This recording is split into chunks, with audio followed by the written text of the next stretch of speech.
सद्गुरुनाथ महाराज की जय। भगवान नित्यानंद प्रसन्न, गुरुदेव मुक्तानंद परमहंस प्रसन्न, महायोगी स्वामी उमानंद सरस्वती प्रसन्न।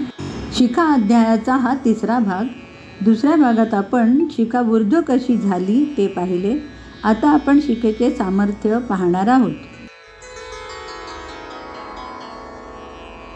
नंतर त्या शिखेला 3 तोंडे आली, उजवीकडे, डावीकडे, मध्ये.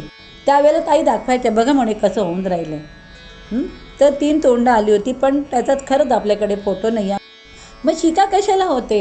श्रीशक्ती विलासमध्ये ऊर्ध्वरेत गुरु कसा होतो बाबांनी सांगितलेलं. त्यांचं लिंग ऊर्ध्व होतं आणि म्हणजे जे वीर्य आहे ना ते ऊर्ध्व होणं म्हणजे ऊर्ध्वरेत गुरु.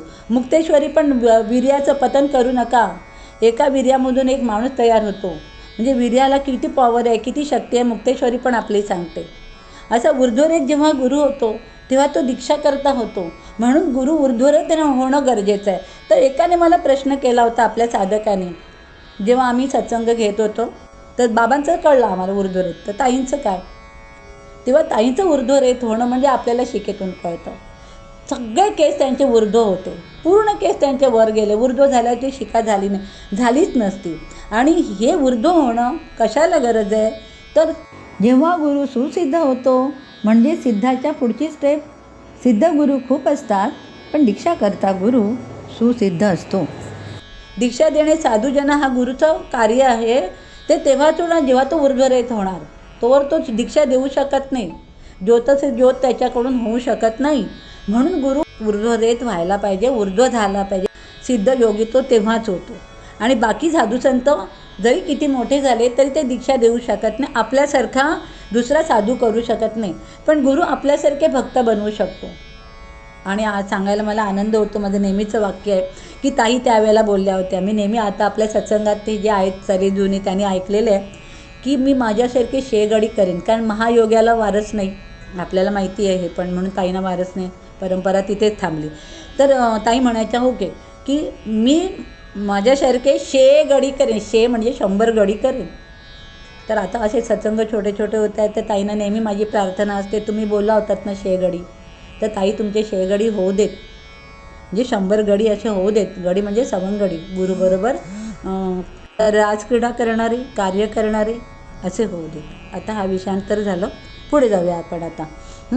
नंतर आपला आवडता फोटो महादेवाचा फोटो, हो की नाही. मग आता ही एवढी मोठी शिखा ताईंची झाली. कधी आपण प्रेमाने बघताना असं कधी मनात आलं का ही आडवी तिडवी का नाही पडत? उभी करायला आतमध्ये स्टँड लावलं आहे का? त्याच्या आतमध्ये उभं राहायला स्टँड लावलं आहे का? नाही ना. मग एवढं सरच्या सरळ उभं कसं राहतं ते? ह्या दृष्टीने जर आपण बघू ना त्या कळेल ऊर्ध्वरेत गुरु काय असतो. आपण नुसतं आंबाडावर बांधला तर कधी मागे सरकेल, पुढे सरकेल, डावी उजवीकडे सरकेल की नाही आंबाडा? हे नाही सरकलं कधी. असं ताई झोपल्या तरी तसंच, उठल्या तरी असं, आंघोळ करताना पण तसंच. आता ताई केस धुवायच्या किंवा काय, त्या आनंदी तर खूप अनुभव सांगेल. कारण आनंदी नंतर ताई कधी कधी बाथरूममध्ये जाऊन आंघोळ हे केस न धुता, जटा न धुता, त्रास व्हायचा ना एवढी मोठी जटा धुवायला. आनंदी ताईंच्या बेडवर ताई पडलेल्या असायच्या आणि आनंदी टब वगैरे घेऊन ताईंच्या पडल्या केस जटा छान धुवायची, पुसून काढायची वगैरे. प्रत्येकाचा रोल आहे. त्यामुळे जेव्हा आनंदीची टर्न येईल त्या आनंदी आपल्याला त्याच्याबद्दल भरपूर सांगेल. आता इथे राहिलं अलका आणि निमकर मावशी. ह्या दोघी ना त्या जटेसाठी रुद्राक्षाच्या टोप्या आणि विणलेल्या काळ्या टोप्या, ते काय म्हणतात ना, ते सगळं घालायच्या. का तर जटा हे सामर्थ्य ते झाकलं गेलं पाहिजे आणि सहस्रार झाकलंच पाहिजे. बाबा पण टोपी घालायचे, आपल्याला माहिती आहे, सहस्रार झाकावं म्हणून. पण आणि जटेचं सामर्थ्य आहे तुगाच इकडे तिकडे. ताई माहिती आहे, हातात सॉक्स घालायचे, डोळ्याला गॉगल लावायचे वगैरे सगळं. ते सामर्थ्य उगाच इकडे तिकडे नको जायला, म्हणून त्यांच्याकडून ताई काय करून घ्यायच्या, टोप्या करून घ्यायच्या आणि ताई टोप्या घालायच्या. आम्ही गणेशपुरीला जायचो तेव्हा पण ताईंच्या शिकेवर रुद्राक्षाची म्हणा किंवा ते विणलेल्या काळ्या दोऱ्याची काय त्या टोप्या असायच्या, त्याने शिका झाकायच्या.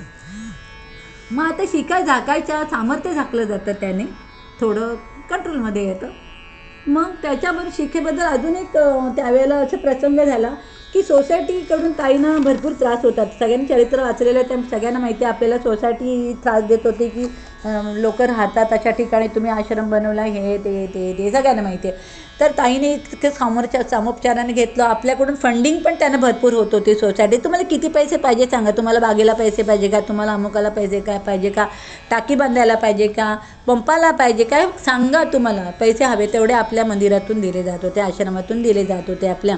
तरी पण त्यांचा विरोध मावळत नव्हता. मग त्या ताई म्हणाल्या होत्या की नाही, आता मला शिखेचं हे अनावरण केलं पाहिजे, त्याच्यावरचं आवरण मला काढून टाकलं पाहिजे. जा आता शिकाच हे कार्य करेल. आणि त्यावेळेला ताईने शिकेचं कवर काढलं होतं. म्हणजे जे काही घालत होत्या रुद्राक्षाची टोपी आणि विणलेल्या टोप्या ताईने काढल्या होत्या. आणि ताईने त्यावेळेला ओपन केले का, तर हा प्रसंग मिटून जा. आणि खरं शिकेने आपल्या सामर्थ्याने जो विरोध होता तो बोथट करून टाकला होता. आता पुढचा पॉईंट. आता शिखा आपल्याला माहिती आहे, शिखा हे ताईंचं सामर्थ्य आहे. भव्य दिव्य दिसायच्या वगैरे वगैरे. शिबिरातून जायचो तेव्हा मग एवढी आमची गर्दी असायची. कळलं ना, त्याच्यात गुरु म्हटलं तू उठून दिसला पाहिजे ना. तर ताईंच्या शिकेमुळे इतकं छान वाटायचं. तेव्हाचे फोटो शिबिराचे यायचे. काही ठिकाणी तर आम्ही ना अक्षरशः वाटायचं अरे स्वर्गातून आले की काय आमच्या ताई, आमच्याबरोबरच्या ताई. पण आता पाटावर उभा आहेत आणि त्या आता ते ज्यांच्याकडे शिबिर झालं आहे ते चरण धुत आहेत. आणि एवढ्या मोठ्या केशरी वस्त्रातल्या सोनेरी ताई, आणि ते केस पण सोनेरी, ते जटा पण सोनेरी, अव्वाडव्य अगदी छताला लागलेल्या वाटायच्या. मग हे सगळं जे भव्य दिव्यता जी होती ना, ते शिकेमुळे दिसायची ताईंच्या. आता म्हणजे सगळे आता फोटो बहुतेक आपण बघतो, पण ती आठवण झाली मला शिबिराच्या वेळेला की शिखेमुळे आम्ही किती रमून जायचो ताईंमुळे. आणि सगळीकडे प्रवचनाला बसायच्या ताई, किती गोड. एवढंच काय तर मुक्तानंद बाबांनी जिथे ताईंना बोलवलं होतं तिथे आमचं गुरु ना मोठा म्हणजे काय, मग म्हणायचे बघा बाबा कुठेच नाही, आमच्या ताई काय दिसत आहेत बघा. पण शिखेमुळे ती पर्सनॅलिटी किंवा तुम्ही काय म्हणाल दर्शनी हुंडी किंवा हे ते ताईंचं सॉलिड दिसायचं. आणि ते कपाळ ना, भव्य कपाळ ताईंचं इतकं चमकायचं ना, भस्म लावल्यामुळे असेल कशाने, खूप चमकायच्या ताई. त्यांच्याबरोबरचे त्यांच्या आजूबाजूला बसले जे तरुण लोक आहेत ते अंधारम्य, अशी चमकच नाही अशी. आणि ताई मात्र चमकत असायच्या. अगदी लाख लोकांची जे मुक्तानबाबांच्या कार्यक्रमामध्ये ताई जायच्या, आम्ही पाठी, आम्हाला कोण घेणार पुढे ना त्यांच्या कार्यक्रमाला, आम्ही मागे उभे असायचो, ताई तिथे स्टेजवर. पण एवढ्या त्या गर्दीमध्ये त्या स्टेजवरच्या लोकांमध्ये ताई चमकायच्या. ते शिकेचा प्रभाव आणि ती देहातून येणारी त्यांची चमक, ती प्रभा, त्या प्रभामुळे ताई चमकायच्या. बरं, आता हे अवांतर झालं. बरं, आता सुवर्णकणाचा वर्षाव. आता जेव्हा प्रवचनं ताईंची व्हायची आणि ताई प्रवचनं ज्ञानेश्वरीचे वगैरे देत होती किंवा काय, तर सुवर्णकण त्याच्यातून तेव्हा वर्षाव पडत होतं. जमिनीवर वर्षाव व्हायच्या. पुढच्या लोकांना जे पुढे बसवत होते ते सगळीजणं बघत होती की सुवर्णकण कसे त्या शिकेतून येतात. मग त्याचा ताईने अर्थ काय सांगितला होता सुवर्णकणाच्या वर्षावाचा, की सहस्रारामध्ये जे सहस्रदल कमळ आहे, कळलं, जीवाशिवाची भेट तिथेच होते. तर त्याच्यामधले जे परागकण आहेत ना ते उधळले जातात. मग ज्ञानदेवाने ज्ञानेश्वरीमध्ये जेवढे काही सांगितलं तेवढ्या सगळ्या गोष्टी ताईंच्या बाबतीत घडत होत्या. आणि ते सुवर्णकणाचा वर्षाव त्या होत होता. मग ते सुवर्णकण ताईंचं प्रवचन झाल्याबरोबर तेवढ्या एरियात कोणी पाय ठेवायचं नाही असं असायचं मुलींचं. आणि मग सगळ्या ते एका बशीमध्ये गोळा करायच्या. आणि आपल्याकडे स्मृती मंजुषा आहे, त्याच्यामध्ये त्यावेळेला आधी ताईंच्या रूममध्ये होत्या, नंतर स्मृती मंजुषामध्ये पण ते सुवर्णकण आणून ठेवले होते. आता शिकेचं दुसरं वैशिष्ट्य काय, शिकेतून गंगा उत्पन्न झाली होती. शिकेतून गंगा उत्पन्न झाली होती आणि नेहमी ते ओली असायची, शिका नेहमी ओली असायची.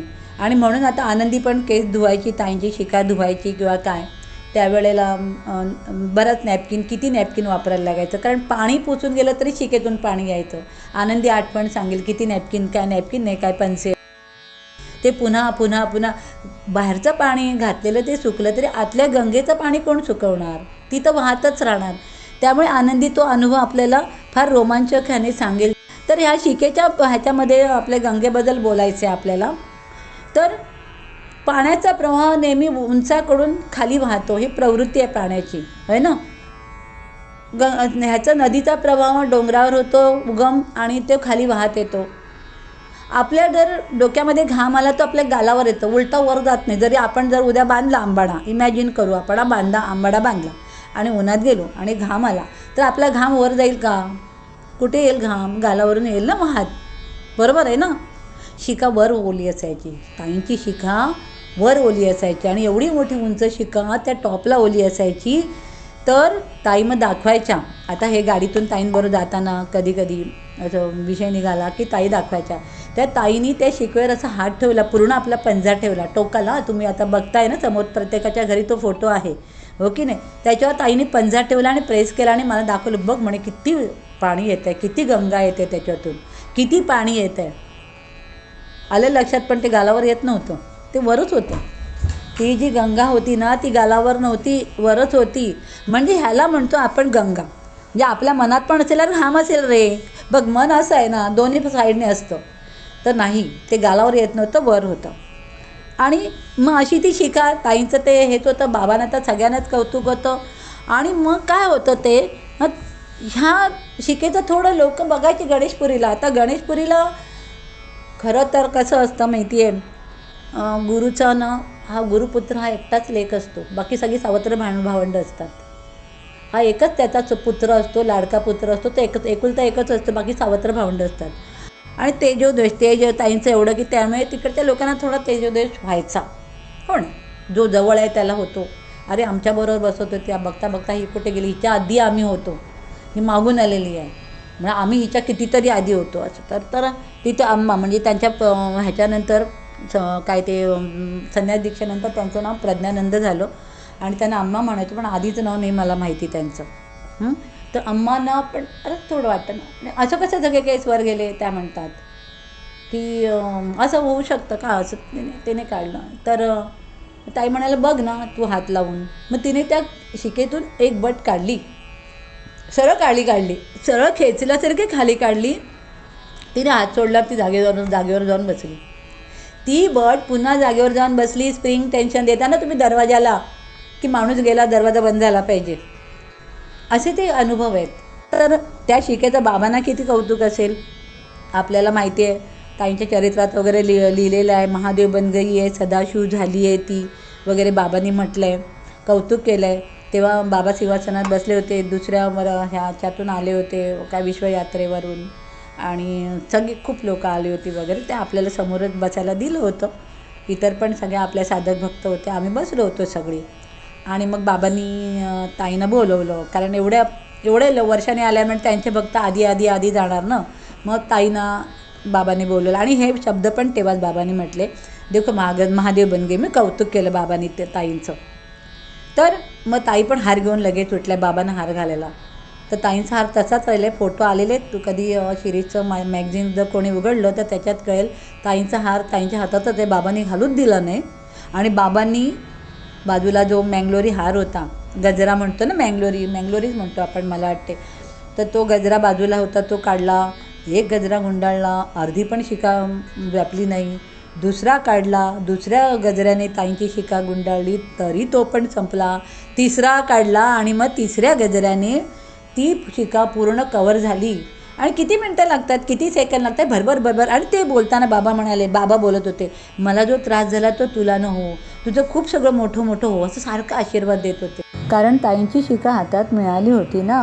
गुरु आपल्याला आशीर्वाद मस्तकावर देतो की नाही हात ठेवून, लोकांना दिसायला काय तर शिकेला गजरा गुंडाळत आहेत, ते कौतुक होतंच, पण त्याबरोबर ते आशीर्वाद पण देत होते बाबा ताईंना, की तुझं खूप मोठं हो, खूप त्रास घेतलायस तू, असं. आणि आशीर्वाद देत होत्या.